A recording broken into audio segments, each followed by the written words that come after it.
So last week what he did is once I threw her to the ground, and here we got a fresh layer of snow, it's awesome.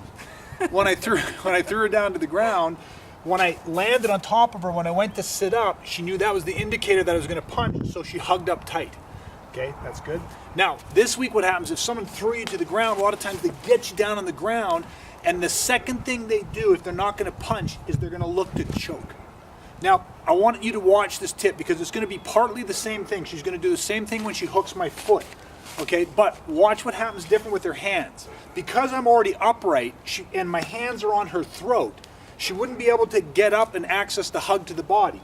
So what I do is as I'm choking, now remember, one of the key things with this you're gonna see is that person choking isn't gonna sit back on you and try to choke. I got long arms, I'm way taller than Christy, and if I sit on her, I actually can't reach to choke with any real pressure. That means that to choke her, I have to lift my butt up. I lean over top of her. So in the camera angle, you can probably see I'm not back here. My weight is over her. And the harder, I'll just simulate not on her throat, the harder I was pressing, the more up I am. You can see where my weight of my shoulders is over her throat. Believe it or not, that'll work in her favor. As I choke, watch what she does with her hands. She needs to trap one side of my body. So she reaches one hand, she's gonna trap this side of my body for the camera.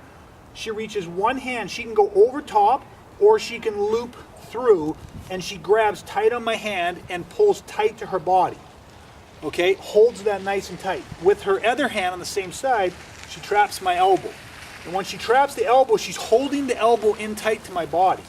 Now what happens is as I'm choking, she hooks the foot, and now she bridges or pops up with her hips again, and all of a sudden, boom, I go rolling over. Now let's just roll back for a second. Now in this situation, what you want to pick up on is this. It might have looked like I went over fairly easy, but here's why that happens. The more invested I am in the choke, the more energy I'm putting down and the more I'm lifting my body when she traps my hands. And see, now I'm in choking here because that's not really delaying the choke. Her pulling on here isn't really preventing the choke all that effectively. So it keeps me committed to the choke, but when now go slow when she bumps their hips. If I just think about choking, you see right there? My body starts to tilt over because my weight was already forward. It doesn't take a lot of force for my body weight to roll over itself and to land, and the best part is I end up face first into the ground or the concrete, hopefully. So watch once again as I choke, she hooks, and all of a sudden, boom, there goes my body weight. Now see how we kind of paused right there? I think we might have just rolled at a camera angle. When I come over like that, because she's trapping my arms, now she's not gonna do anything off this one, but as I go over, I can't hold it tight. I can't get my arm out to seek balance. I might try to let go with this one. It's not enough to catch that weight. The person's gonna go over. Counters to the mount. I hope you guys have enjoyed this. Remember, this is about you training to become a modern protector, unbreakable mental toughness, and unwavering self-confidence.